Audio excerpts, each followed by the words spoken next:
오늘은 선을 행하는 기쁨이라는 말씀으로 함께 12장 9절에서 21절의 말씀을 나누고자 합니다. 앞절에서 12장 전체에서는 12장 1절에서 2절의 말씀 보면은 한 달 전에 했는데, 믿음의 의로 성도들은 구원을 받았기 때문에 전 인생을 통해서 당연히 하나님을 영화롭게 하며 살아야 된다. 그 예배라는 것을 대명제에 지금 제시하고 있습니다.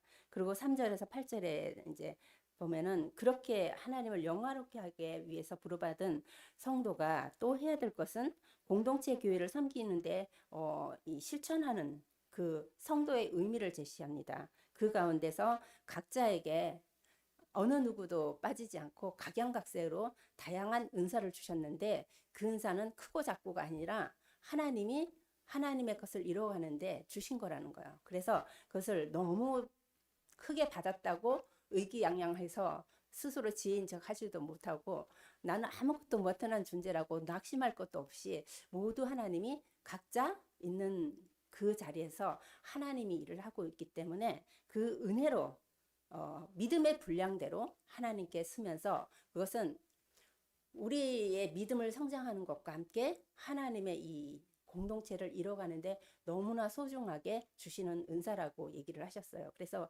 그 은사를 소홀히 여기지 말라라고 합니다. 그렇게 말씀하셨고, 오늘 9절에서 21절의 말씀은 두 개로 나눠지는데, 9절에서 13절에 보면은 13절에는 하나님의 사랑을 전제해서, 그러니까 하나님의 사랑에는 거짓이 없다는 거죠. 그러니까 요한일서나 요한복음에 보면은, 특별히 요한일서에 보면 하나님을 사랑하는 자, 형제를 사랑한다 하면서 사랑에 대해서 굉장히 많이 말씀하시잖아요. 그 사랑은 우리가 이제 인간적인 세상에 말하는 뭐 이런 사랑도 사랑이 아니라 전체적인 사랑, 뭐냐, 그리스도의 사랑이에요. 하나님께서 이 땅에 독생자를 보내주셔서 그를 죽기까지 복종하게 하셨고 우리를 사랑하신 그 사랑, 그 사랑을 전제하는 거죠. 그 사랑이 밑받침에 깔려 있기 때문에, 예, 그리스도를 믿고 이 사랑으로 내가 하나님 앞에 구원을 받았기 때문에 이 사랑이 나올 수밖에 없는 거예요. 그러니까 그 사랑이 이렇게 무르익어서 정말 이 열매로 완전한 사랑이 드러나기는 천국 가야 되겠지만, 이 땅에서는 이게 계속 자라게 돼 있는 거예요. 그래서 그러는 가정에 하나님 우리에게 말씀을 통해서 주시는 것이, 그 하나님의 사랑을 입은 자, 그는 당연히 형제 사랑과 이웃 사랑을 하는 것이 마땅하다 하는 거예요. 그래서 그러기 때문에 그 사랑은 거짓이 없는 사랑이다. 하나님 거짓말 하지 않는 분이다 하는 것입니다.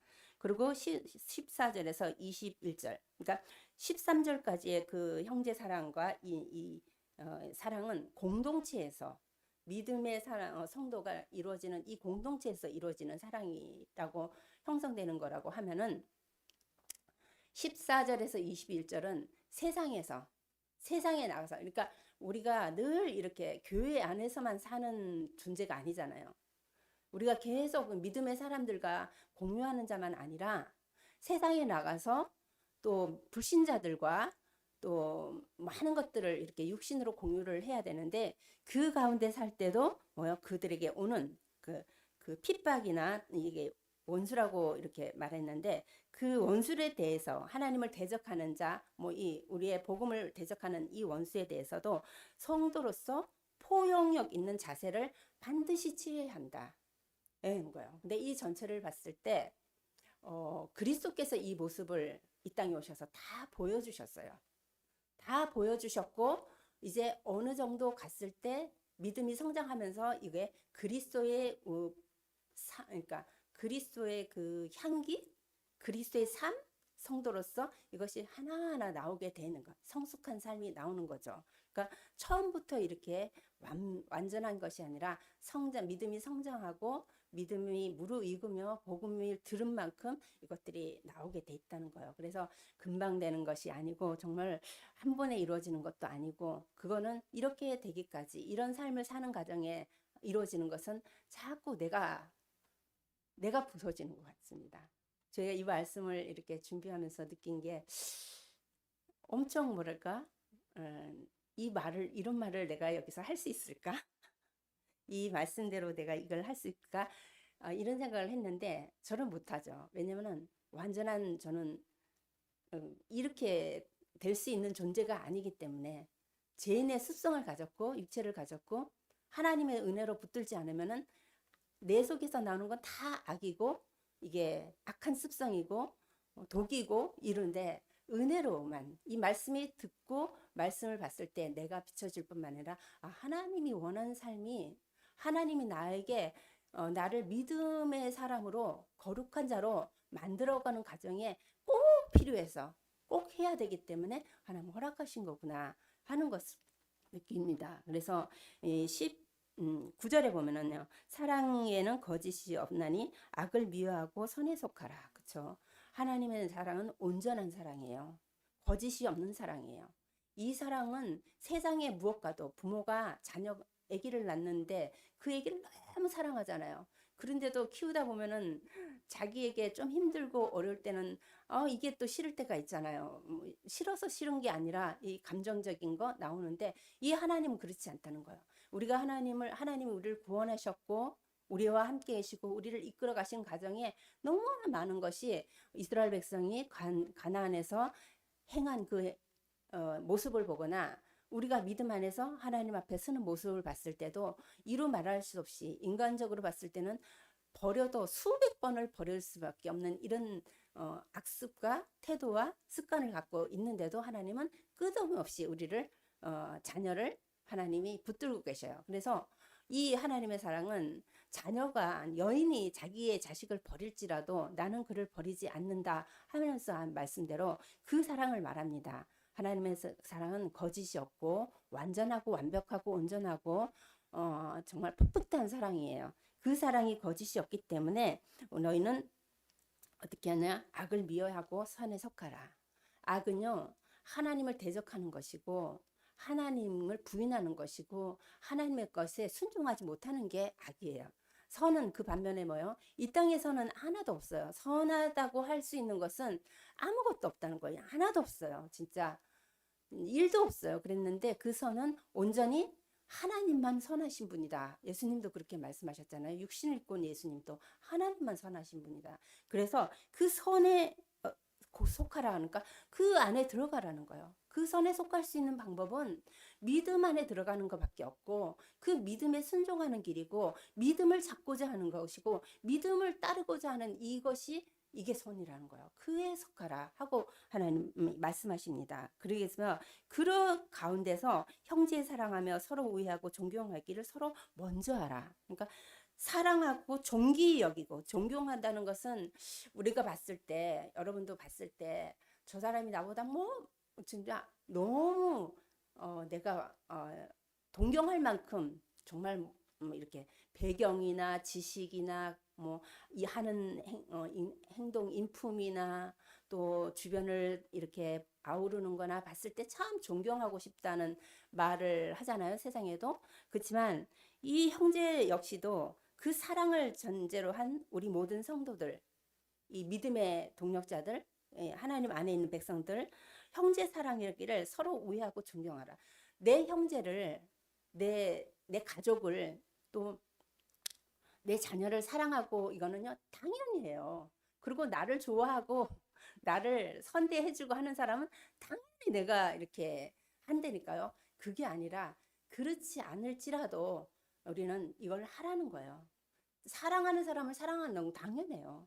그리고 나를 존경하는 사람을 섬기는 거 당연해요. 좋아하는 거. 그렇지만 성경에는 그렇지가 않는 거예요.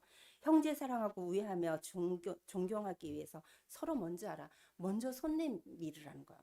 나를 조금 기이 여기지 않아도 무시해도 또 뭐요? 이 그럴지라도 손 내밀기 전에 너희가 먼저 이렇게 찬양이라도 먼저 손 내밀어라. 먼저 이렇게 먼저 서로 하라. 저 사람이 올 때까지가 아니라 하나님께 기도하고 그 사랑과 그 형제를 향한 하나님의 그 계획을 알면은 이게 먼저 손 내밀고 그 뭐냐? 손 내밀고 같이 가라는 것은 함께 가야 한다. 공동체는 그 가운데 함께 가면서 하나님의 뜻을 이루는 것도 있지만 그렇게 할 때 뭐가 생기냐? 나의 믿음이 더 커지고 이게 선을 행하는 그에서 기쁨이 나올 수밖에 없는 거예요. 미워할 수밖에 없고 또 존귀 여길지 못할 존재인데 그렇게 했다. 그러면 하나님이 주시는 이 평안과 기쁨과 이것이 반드시 있다는 거죠. 이렇게 하나님은 말합니다. 이렇게 말하면서 하신 말씀이 부지런하고 게으르지 말고 열심을 품고 섬기라는 거예요. 이게 일하는데도 굉장히 부지런히 하는 자, 또 열심히 하는 자, 또 뭐요 게으르지 않는 자는 뭔가 이 대가를 또 열매를 상당히 맺어요. 그런데 이 영적인 것은 교회 내에서는 이것이 쉽지 않은 것 같아요. 이 하나님 앞에 이 부지런하다는 거, 하나님 앞에 또 이 소홀하지 않, 이게 뭐 게으르지 않다는 거, 또 하나님을 것을 품고 열심히 한다는 거, 이것을 성도들이 그다지 뭐랄까 처음에는 그 열심이 있어요. 그런데 성경에서는 그런답니다. 부지런하다. 이거 뭐냐?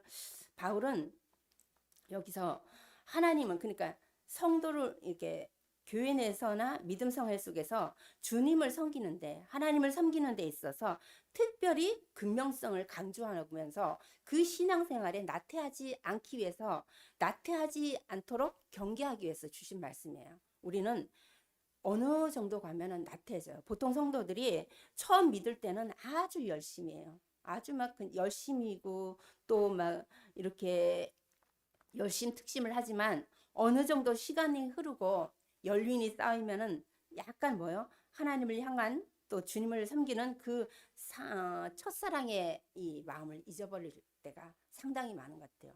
저 모습을 봐도 처음 예수님을 만났을 때 성전에서 예배 드리는 그 모습, 찬양을 할 때 그 모습, 이것을 생각해 보고 또 하나님이 주시는 이 기쁨을 갖고 이렇게 돌보는 이 모습을 봤을 때 지금 보면 엄청 나태해졌다 하는 것을 느껴요. 왜냐면은 누구나 다 그랬지만 그 찬양이 나에게 주시는 또 말씀이 나에게 주시는 그것으로 나를 다듬어 가고 또 기쁨을 얻고 눈물로 기도도 하고 이런 것이 있었는데 어느 순간에는 이게 미직지근해지고 또 그 첫사랑을 잊어버리는 이런 것들이 상당히 많구나. 그렇다고 늘 울으라는 얘기가 아니라 이게 좀 많이 있구나 하는 것들 느껴집니다. 그래서 계시록의 에베소서 교회에 권면하잖아요. 너희를 책망하니 너희 첫사랑을 버렸느니라. 그러니까 이 에베소의 교회에게 그 책망하는 그 말씀은 어쩌면은 지금 이 시대를 사는 성도들, 나 자신, 이 성도 교회에게도 하나님 책망하고 있는 거예요. 이 사랑을 버렸다는 것은 하나님을 사랑하는 그 사랑이 식어졌다는 거예요. 그럴 뿐만 아니라 라우디게 교회에게도 하죠. 내가 네 행위를 아노니 하나님이 네 행위를 안다는 거예요. 아노니 지금은 뭐요? 네가 차지도 아니하고 뜨겁지도 않아야 한다. 네가 차든지 뜨겁든지 하라는 거예요. 이것은 하나님의 우리의 신앙을 여기에서 말씀하신 것처럼 부지런히 게으르지 말고 열심을 품고 주를 섬겨야 되는 것이 마땅하다고 합니다. 이 게으름 자체는 나태함과 귀찮다는 뜻이에요. 다른 것에 제가 왜 이렇게 세상에서는 열심히 하는데 교회는 이렇게 약간 느슨해질까 하는 것들을 나름대로 생각을 해봤어요. 왜 그랬을까? 그러니까 생활에 돈의 문제와 나의 업의 문제와 관계가 있더라고요. 만약에 이게 업이라면은 그렇게 하지 않을 거다 하는 생각이 들었어요. 이거는 하나님은 보이지 않는 거야. 그냥 보이지 않는 하나님은 어느 정도 나에게 구원받았고 말씀도 어느 정도 알고 어느 정도 이렇게 모든 게 되는 것 같아. 은혜를 주셔서 뒷 배경도 괜찮고 그런데 나태하다. 이거는 하나님을 깊이 모르고 있다는 거죠. 그래서 특별히 이것이요. 너희 차든지 뜨겁든지 하나님 책망하는 거예요. 바울은 이렇게 말하면서 게으르지 마라. 나태하지 마라. 우리가 조금만 게을러도요. 제가 조금 이렇게 먹는 것에 이제 이렇게 느슨해져 가지고 엄마랑 같이 있다 보니까 그냥 먹고 자고 먹고 자고 이러다 보니까 옷이 맞는 게 없는 거예요. 야, 이게 되니까 마음의 부담과 너무 힘든 거예요. 그래서 긴장이 되더라고요. 그러니까 게을러서 나태하시 오는 것이 육신에 살찌는 것도 마찬가지더라고요. 그래서 제가 늘 이렇게 수영을 하다가 이제 바꿨어요. 너무 추워서 못 가 하다가 이제는 바꿨어요. 바꿔가지고 이제 운동을 바꿨는데 바꾸고 나니까 이 뭐랄까 긴장감이 생기는 거예요. 그래서 더 열심히 하게 되더라고요. 그래서 자기의 건강을 위해서는 자기의 아픈 이 질병에 대해서는 엄청 저거 하는데 사실상 영적인 건강과 영적인 아픔은 못 깨닫고 있다는 거예요. 그 뭐냐? 이 성경을 통해서 말씀을 통해서 네가 부지런하지 않고 게으르지 부지런하여 게으르지 말고 열심을 품고 숨기고 이거는 우리의 믿음을 얘기를 하는 거예요. 이렇게 쓰지 않으면은 우리의 믿음은요 보이지 않고 영적인 누구도 보지 못해요. 권사님의 믿음을 누구도 보지 못해요. 누구만 아냐? 하나님만 아시고 본인만 알아요. 근데 어느 시점에 가면요 이것이 슬슬 뭐요? 나오게 드러나게 되더라고요. 살이 찌는 것처럼 옷이 안 맞는 것처럼 질병이 생기는 것처럼 나타나게 된다는 거예요. 그래서 강조합니다. 게으르지 마라. 이 성경에서는 이 게으름에 대해서 구약에는요. 게을러서 밭을 갈지 못해서 추수 때에 구걸해도 사람들이 얻지 못하는 거 잠언에 하는데 네가 게을러서 추수 때 얻지 못하고 구걸해도 얻지 못하는 것을 게으르다고 하는데 신약에서는 세상에 사는 동안 자기가 받은 은사를 그러니까 하나님이 세상에서 구별되게 불러가지고 하나님 백성 삼으셨는데 이 받은 은사를 정말 충분히 활용하지 못하는 사람 그래서 게으르고 악한 종이라고 그러죠. 이렇게 그때 이거 언제 나타나냐? 심판 때 하나님이 게으르고 악한 종에게 하나님 정죄를 내린다는 경고랍니다. 그래서 우리는 이 열심을 품고 주를 섬겨야 된다는 거예요. 이 열심은 내 열심이 아니에요. 하나님이 주시는 힘으로 하나님 주신 은혜로 할 수 있으면 힘써 예배드리고 할 수 있으면 힘써 찬양하고 할 수 있으면 여러분 가진 거 힘써 교회를 섬기라는 것이 성경에 기록하는 왜? 그게 우리가 사는 길이고 그걸 해서 구원을 받냐? 아니에요. 그걸 해서 하나님 축복을 주냐? 아니에요. 이미 축복을 받았고 하나님이 함께 계시고 우리의 인생을 이끄신 걸 알기 때문에 그렇게 할 수밖에 없다는 것을 성경을 말하고 있습니다. 그래서 이 인간의 열심이 아니라 성령의 힘입어 성령이 감동을 주셔서 그래서 인생을 드리고 정말 이게 내 것이 아닙니다 하고 초대교회가 내놓은 것처럼 이렇게 할 수 있는 것은 오직 하나님의 은혜가 있을 때 은혜가 언제 오나요? 성경을 계속 읽다 보면 은혜가 와요. 안 오지 않아요. 와요. 왜? 성경의 말씀이 하나님이시기 때문에 다 읽는다고 그 성경이 다 들려지냐? 아니요. 어느 한 구절이 내 마음을 찌르고 어느 한 구절이 나에게 감동을 주시고 어느 한 구절이 내 눈을 뜨게 만드는 게 성경을 읽을 때요.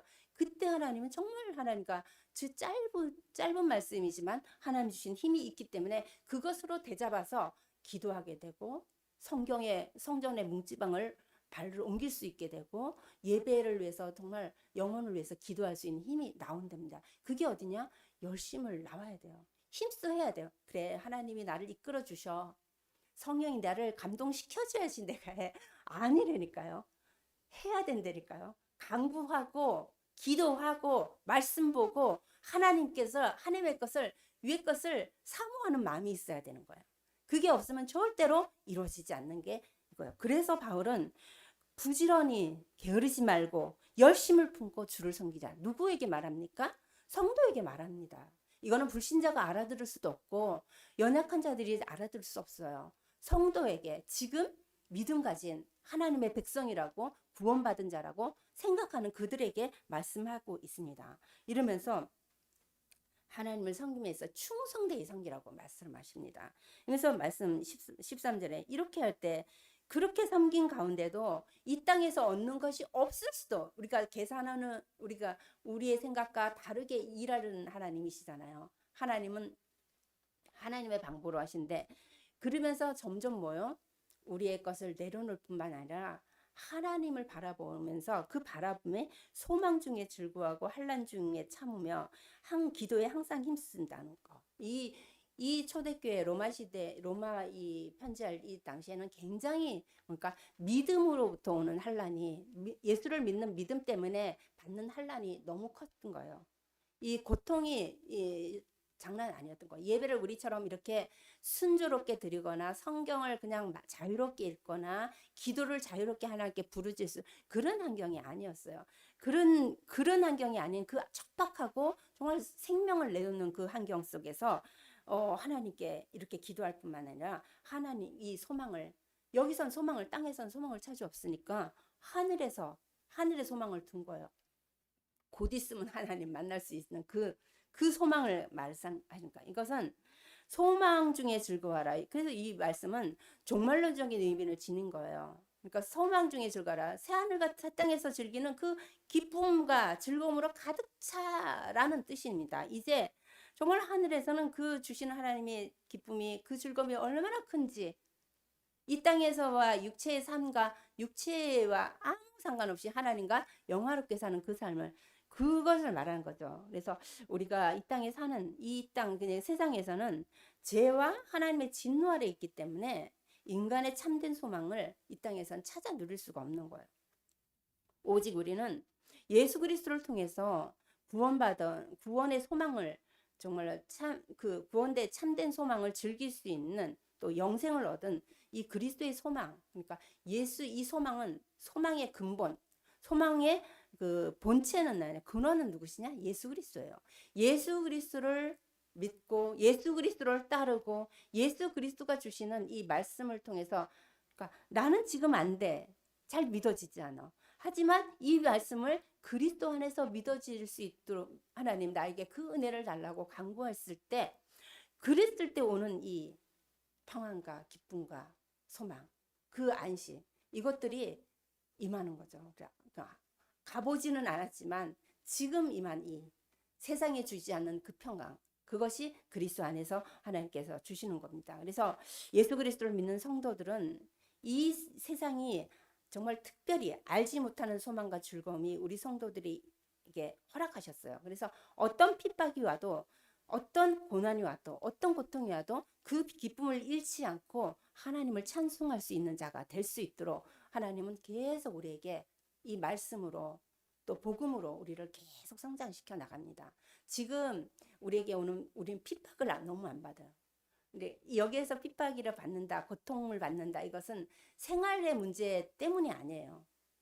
주를 믿는 믿음 때문에 주를 믿고 하나님을 바라보고 살아가는 믿음을 지키기 위하고 이 믿음이 필요한 영혼을 위해서 강구하는 그 영혼을 두고 그런 일을 하는데 오는 핍박을 말하는 거예요. 근데 사실 여러분의 고통은 고통이라고 할 수가 없어요. 왜냐면 삶 때문에 느껴지는 돈이 안 벌려서 내 생각대로 안 돼서 그 자녀와 뭐 경제와 건강 이거는 고통이 될 수가 없는 거예요. 그거는 이 땅에 살아가는 모든 사람들이 제가 봤을 때 안 가진 사람이 없어요. 왜? 육체로 태어났기 때문에 당연히 그건 오는데 이 성경에서 진짜 핍박은 복음 때문에 오는 핍박. 여러분도 예수를 믿고 복음을 전할 때 그런 핍박을 고난을 받아봤을 때가 있었을 거예요. 내가 예수 전하다 이런 예수를 믿다 이런 그러니까 정말 부부가 신앙이 다를 때 또 가문에 들어간데 신앙이 다를 때 그때 오는 핍박 그 예전에 권사님들 들어보면은 정말로 아무 소리도 못하고 눈물로 그냥 하나님께 기도만 하고 몰래 성전 가서 기도하면서 이 신앙을 지키면서 그 눈물의 기도가 눈물로 뿌린 그 씨가 기쁨으로 단을 거둔다는데 그 후대들이 다 하나님 앞에 돌아오는 이런 기쁨의 단을 거두는 이런 걸 보면서 그때 믿음이 성장하는 거예요. 그 영혼이 돌아오지만 그런 핍박 속에 환란 속에 고통 속에 간절히 붙들건 하나님밖에 없는 거죠. 정말 그 십자가 앞에서만 이 무릎을 꿇는 거죠.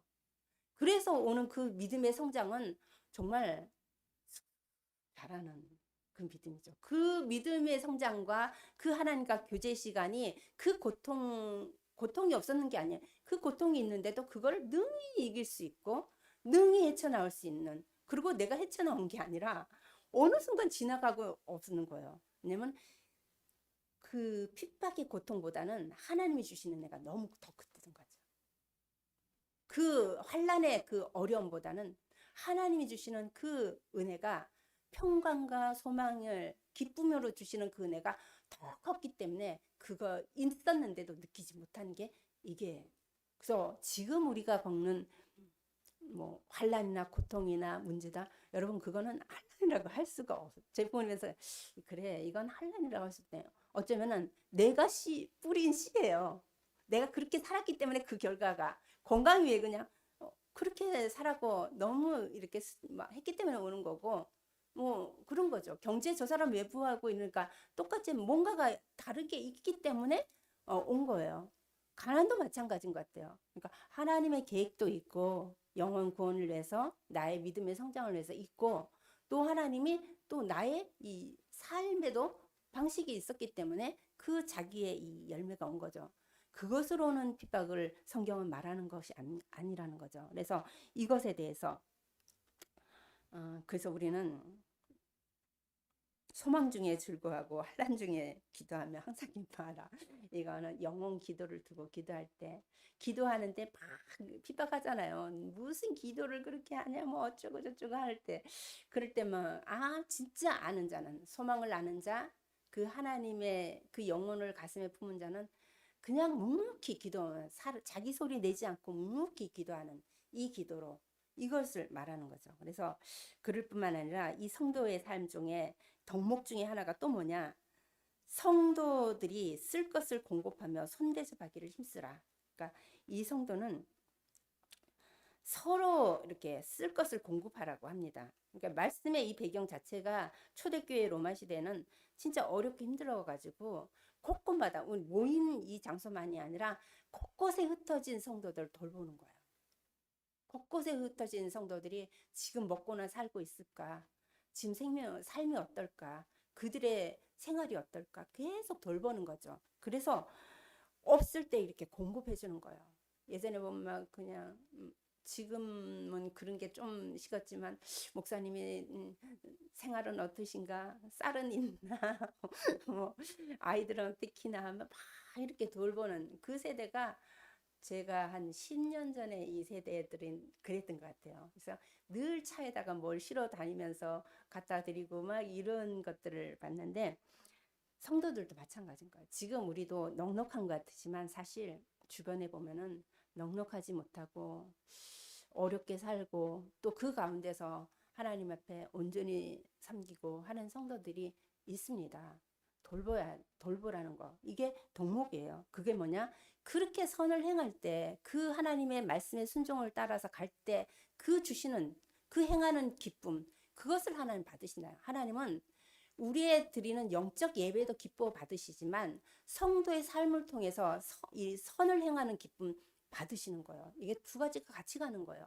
그냥 믿음만 주구장창 가는 것이 아니라 하나님은 그 믿음 있는 자는 반드시 이게 나오게 돼 있는 거예요.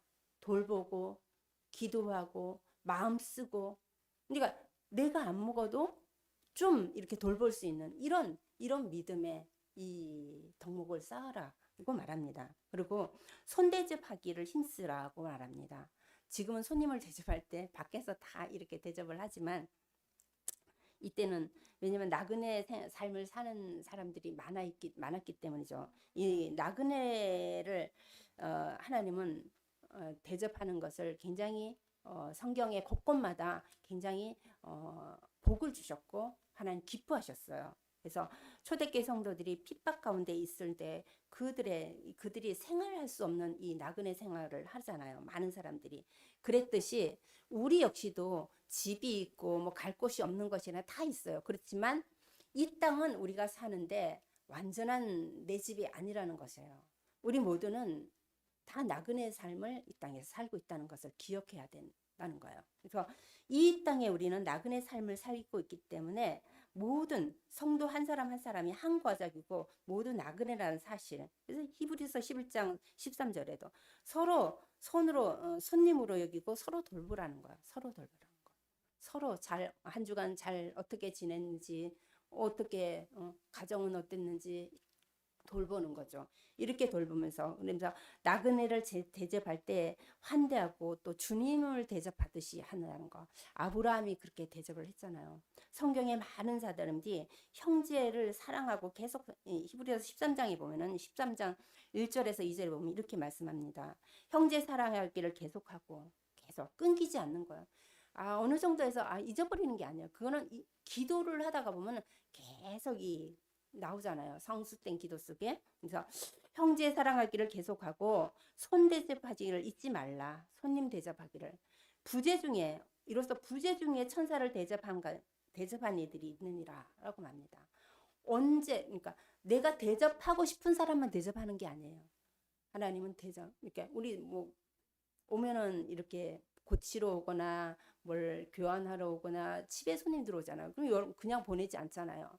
음료수라도 하나 갖고 가고 뭐 물 없으면 물 생수라도 한 병 주면서 인사하잖아요. 이게 도잖아요. 그러니까 부재 중에 하나님을 주님을 대접하는 거라요. 그것을 우리의 행동을 이 9절에서 13절에 보면은 이 믿음의 사람의 행동을 믿음의 사람만 보는 게 아니라 불신자가 보고 있다. 다 보고 있다는 거. 너무 중요하더라고요. 다 보고 있어요. 이 교회에 옆에 다 보고 있더라고요. 어머, 아기가 있었더라고요. 아기가 저렇게 컸네요. 뭐 다 보고 있더라고요. 소리가 들려요. 그래서 이거는 하나님께서 당연히 우리에게 주신 덕목이기 때문에 성도가 마땅히 해야 될 일이다.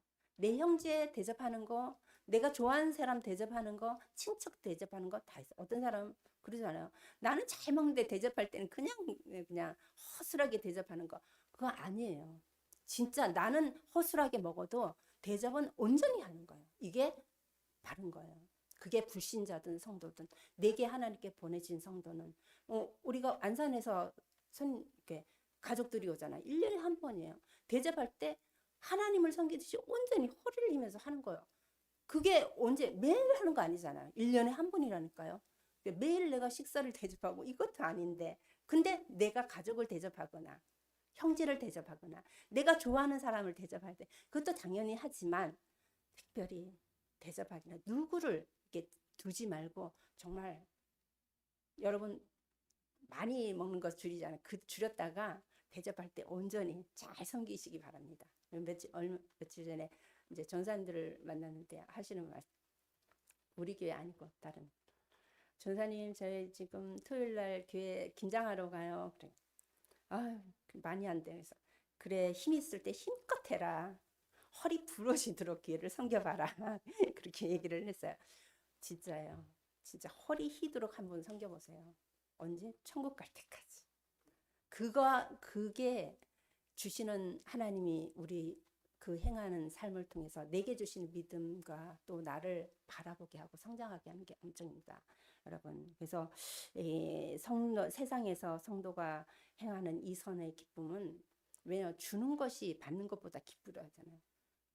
보살들 뭐 명절에 선물 주시는데 주고 나면은 받는 나보다 아마 더 기쁠걸요. 저도 주고 나면 더 기뻐요.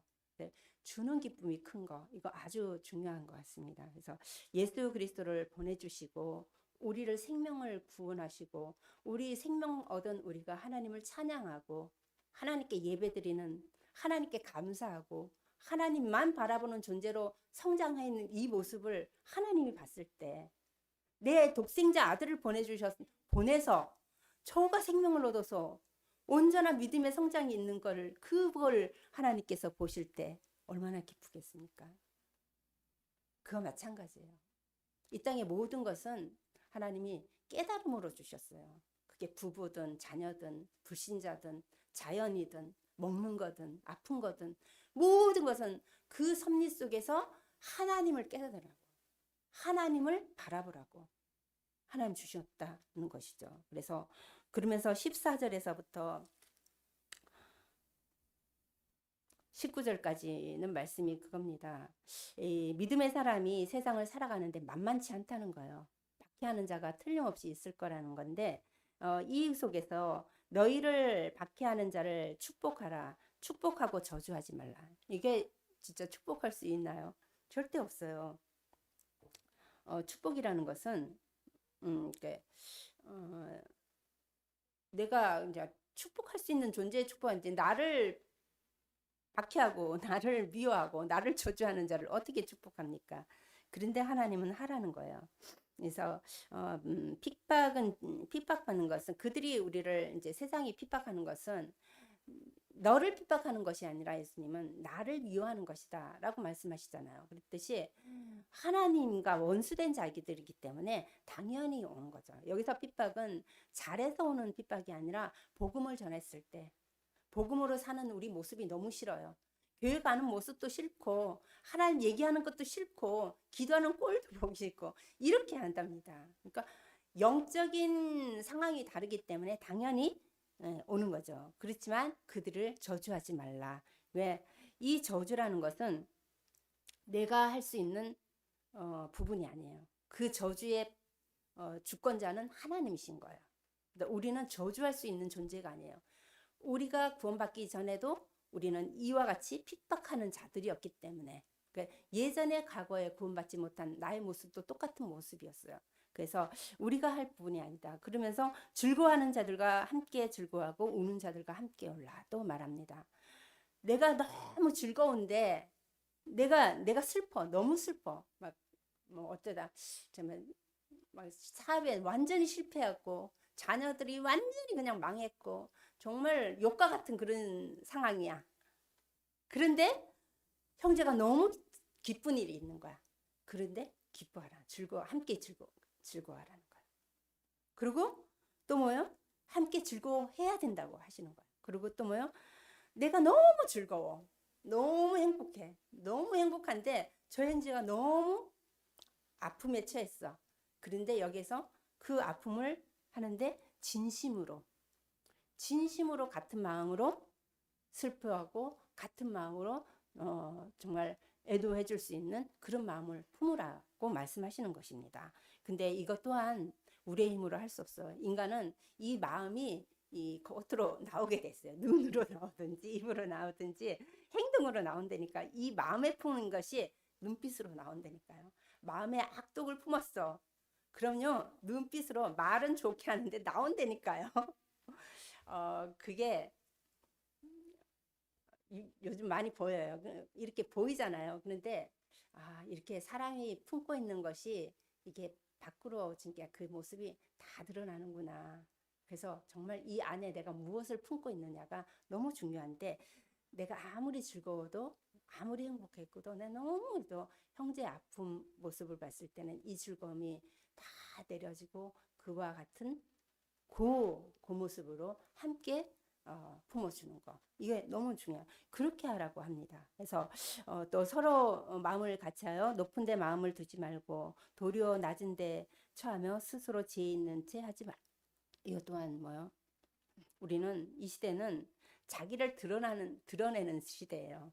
자기 것을 자랑하는 시대고 자기의 것을 굉장히 뭐랄까 표출하고 나를 그냥 이렇게 나타나는 시대인데 이게 나쁘다 좋다 할 수 없어요. 왜냐면 사람마다 성향이 다르기 때문에. 하지만 그 세상의 기준과 그 사람의 기준을 넘어서 성경에서는 그렇게 말씀하고 있지 않다는 거예요. 왜냐면은 우리는 믿음의 사람이고 기준이 어디 있냐. 예전에는 세상의 기준을 두고 나에게 기준을 두고 살았지만 이제는요 하나님 바꿔 나가시길 원하는 것, 바꾸시라는 거예요.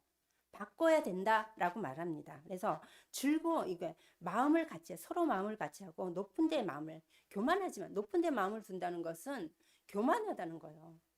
교만은 넘어짐의 성공이고 불신앙이고 하나님을 대적하는 자리예요. 그래서 이렇게 높은 데 마음을 두지 말고 도리어 낮은 데 처해라. 겸손하고 낮아지라는 거예요. 낮아지되 어디까지 낮아지냐? 완전히 내가 죽을 때까지 낮아지라고. 이 낮아짐과 겸손의 본이 또 바로 예수 그리스도잖아요. 그는 하나님이신데 창조주신데 그분은 자기의 모든 신성을 내려놓고 인성을 입고 이 땅에 오셨어요. 오셔가지고 그가 받은 고난과 수치와 모독을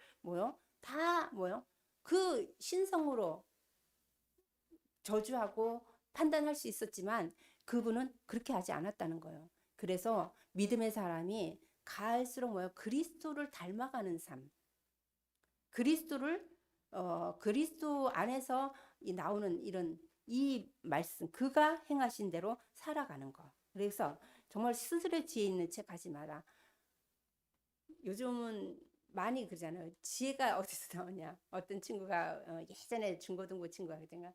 모든 지혜는 네이버에 있다고 얘기를 하더라고요. 근데 모든 지혜는 이제 AI에게 있어요. 그래서 다 얘기를 해준다 그러잖아요.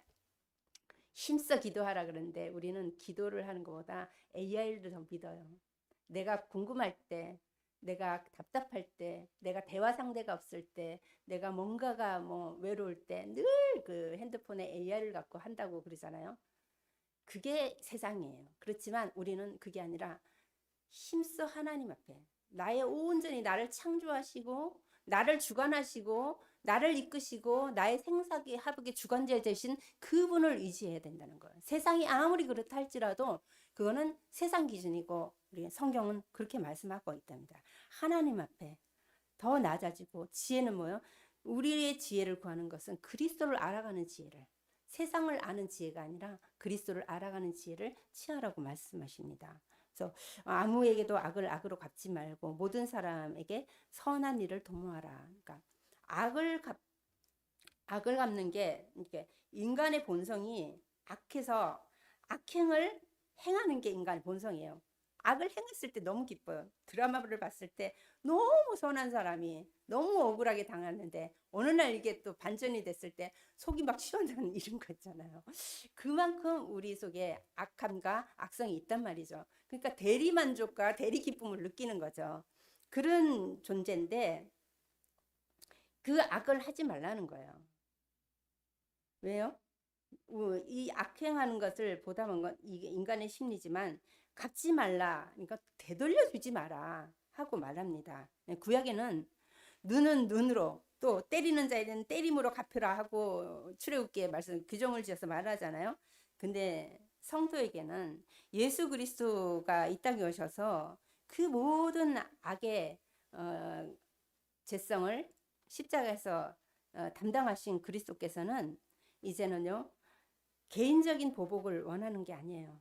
그리고 하나님께서 행하실 그 심판을 너희가 두고 그거 너희가 할 일이 아니다 하고 말합니다. 그래서 이 모든 사람은 성도든 불신자들 다 들어가 있는 거예요. 어떤 사람에게나 그런 모두를 가리키는 거죠. 그 사람 앞에 주님 그러니까 하나님과의 영적 관계를 이루면서 선한 일을 나타내기를 원하는 거예요.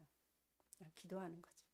묵묵히 뭐 나이가 들면 자꾸 입을 이제 말을 입을 닫고 뭐 어쩌라고 그런 소리를 많이 들어요. 그래서 야 그래 왜 나이가 들면 입을 닫으란 말을 했나 이 잘 못 느꼈는데 야, 똑같은 말을 계속 하니까 너무 그게 있더라고요. 그래서 그래 이게 그런 것도 있구나 이랬는데 우리가 이 선을 행하는 이 선 속에서 계속 나타나는 거. 하나님은 이 말씀이 우리의 힘으로 할 수 없는 걸 너무 잘 알아요.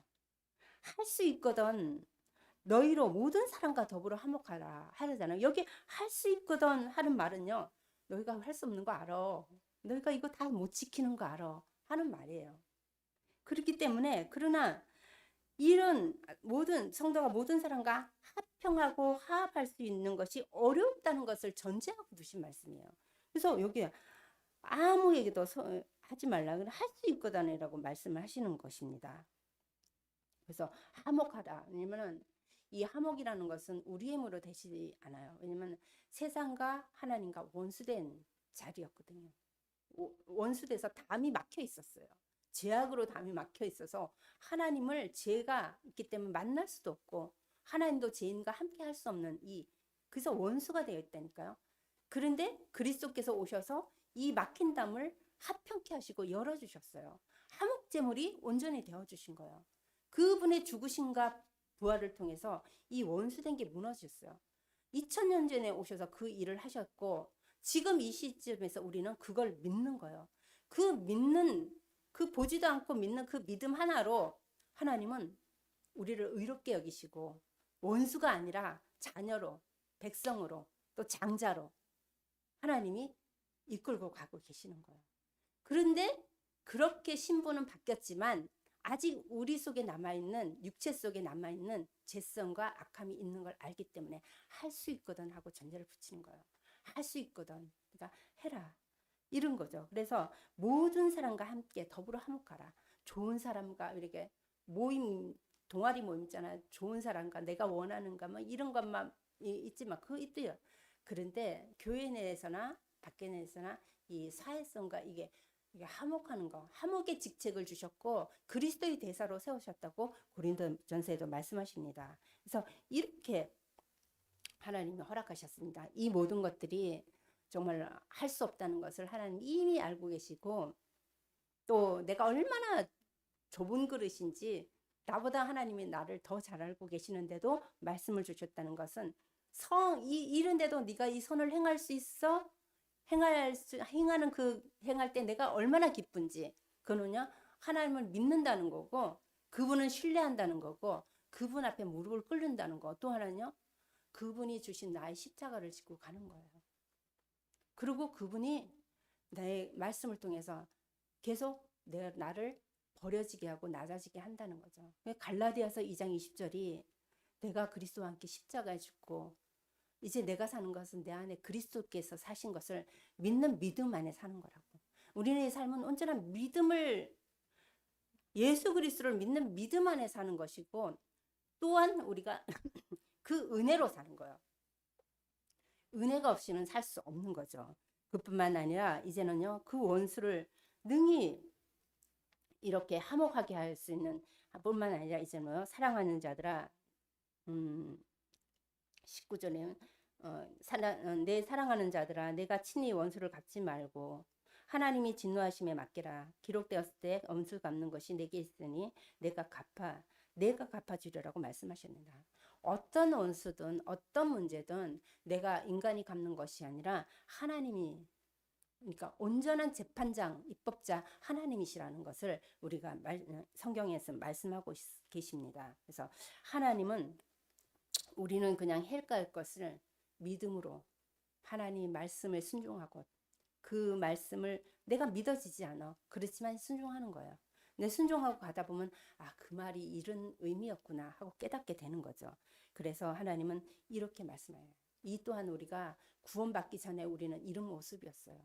그런데 이 모습을 넘어서 이제는 하나님 앞에 정말 진노 아래 있는 것이 아니라 생명과 진저로 살아가면서 하나님이 우리를 더 큰 정말 완전한 자리로 이끄시는 것을 보게 하는 것입니다. 그래서 로마서 8장 1절에도 말씀처럼 정말 그리스도 예수 안에서 완전한 하나님 주신 생명의 성령의 법으로 해방됐다는 것. 우리의 죄도 해방됐고 하나님이 일하신다는 것을 보여주는 거죠. 그러면서 19절에 그럽니다. 내 사랑하는 자들아 너희가 친히 원수를 갚지 말고 하나님의 진노하심에 맡기라. 기록되었을 때 하나님 맡긴다. 20절에는요. 내 원수가 줄이거든 먹이고 목마르거든 마시게 하라. 원수 갚는 것도 못했는데 원수에게 줄인다. 배고프면 갖다 먹이라는 거예요. 그리고 목마르 한다. 그럼 마시게 하라는 거예요.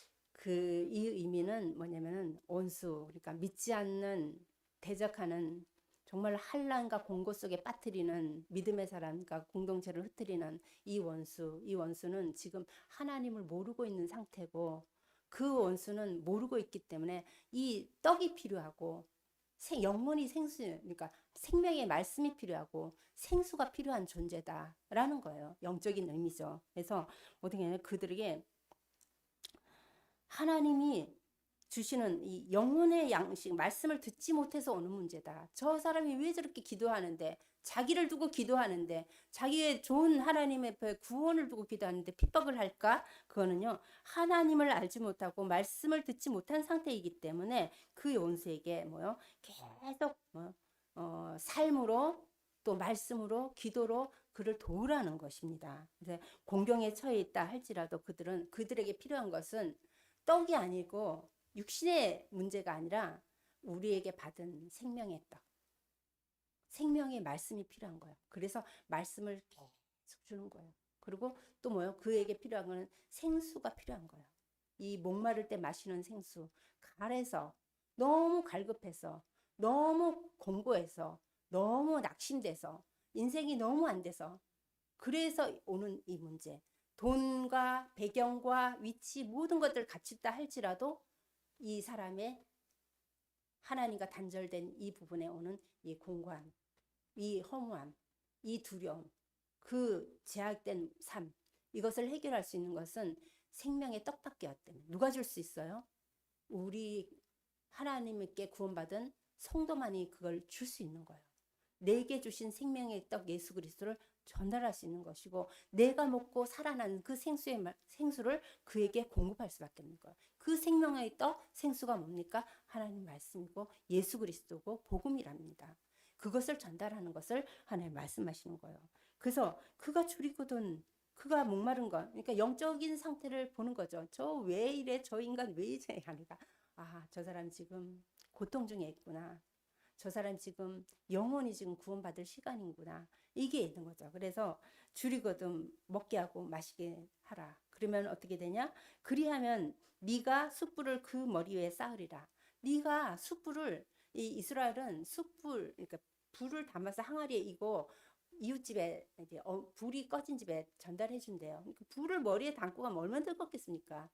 숯불을 내 머리에 쌓은다는 건데, 이 뜨거운 고통, 숯불을 네가 그 머리에, 그에게 숯불을 머리에 쌓을 거다.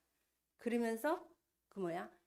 그렇게 해서 그 영혼이 복음을 듣고 돌아왔을 때, 회개하고 돌아왔을 때, 그가 정말로 기쁨에 눈물을 흘리면서 회개하고 그 고통 중에 있는 모습은 숯불을 머리에 올린 것처럼 마음에 그냥 정말 자기 후회와 또 그렇게 핍박한 또 그 원수의 자기의 모습을 보고 하나님 앞에 회개하고 굉장히 이 가슴에 뜨거운 고통으로 하나님 앞에 쓸 것이다 라고 말하는 것입니다. 그래서 우리가 엄청 핍박하고 있다가 돌아온 그 장로님이나 뭐 이런 성도들이나 많은 사람들의 이렇게 간증을 들으면은 은혜 받고 일하면서도 늘 눈물이에요. 내가 그렇게 핍박을 했고 그렇게 환난을 받게 했고 했는데 너무 하나님 앞에 막 그 죄스럽고 막 그런데도 기도해 주는데 그게 내가 너무 막 듣기 싫어서 막 성경책을 찍고 어쩌고 저쩌고 막 하는 거 있잖아요.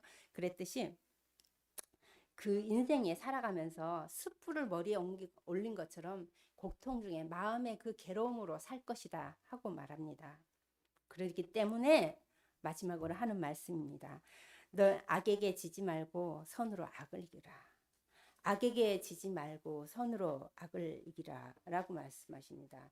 이 말씀 자체는 악에게 지지 말라, 그러니까 악에게 너희가 내주지 말라, 악에게 너의 모습을 내주지 말라, 악에게 너희가 넘어가지 마라, 악에게 너희가 당하지 말라, 이거예요.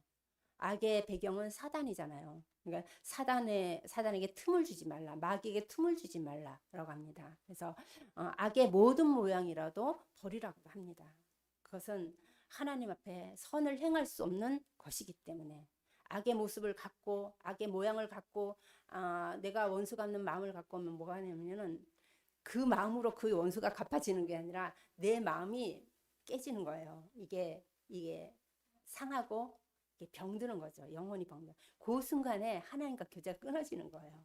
그래서 하나님이 주시는 말씀입니다. 이게 정말 우리 힘으로는 되지 않기 때문에 할 수 있거든요 말했고, 힘써 하라는 것은 하나님이 힘을 주신다는 거고, 그리고 열심을 내고 게으르지 말라는 거예요. 교회에서든 밖에서든 영적인 것에 늘 이렇게 성장하고 또 성장하고 하나님을 바라볼 수 있는 이런 것들을 우리는 갈망해야 되는 거예요. 세상의 것을 갈망하잖아요. 그게 아니라 하나님의 것을, 위의 것을 갈망하고 주시는 성경을 통해서 풍성한 모든 지혜와 지식과 보화가 있는 이곳에서 그 보화와 지식을 캐내면서 하나님 주시는 기쁨을 여러분 삶 속에 깊이 누리길 바랍니다. 그래서 이렇게 하나님의 사랑은 거짓이 없다. 악을 미워하고 선을 행하라 라고 말합니다. 형제를 돕고 또 손대접하는 거, 또 이 모든 것들은 영적인 성장 속에서 더 깊이 나오는 것 같습니다. 여러분의 삶 속에 또 교회를 그렇게 섬기고 주변의 성도를 섬기고 또 나의 모습을 다시 한번 되짚어보면서 바울이 로마 교회에 건면한 말씀이지만 지금 하나님이 우리 교회 나에게 주시는 말씀으로 받아서 실천하는, 그러니까 하나님을 믿는 믿음과 성도의 삶이 하나가 돼서 함께 가는 그런 성숙한 신앙인으로 성장할 수 있도록 예수님의 이름으로 권면드리겠습니다.